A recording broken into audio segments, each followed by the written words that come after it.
How to set up Klarna app notifications. Want to stay updated? This guide shows you how to set up Klarna app notifications so you can get reminders for your payments. First, open the Klarna app and go to Settings or Profile. You can find it in the main menu or the bottom of the screen. Look for Notification section and tap on it.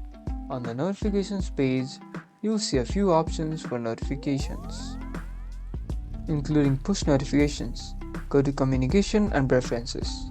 You can enable or disable push notifications for a variety of things like payment reminders or exclusive deals and app updates.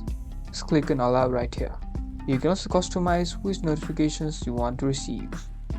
Once you've selected Preferences, tap on Save.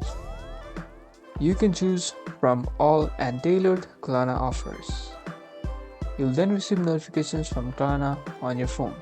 It's a great way to stay on top of your payments and get the latest deals. You now know how to set up Klarna app notifications. Get ready to stay updated. Like and subscribe for more financial tips.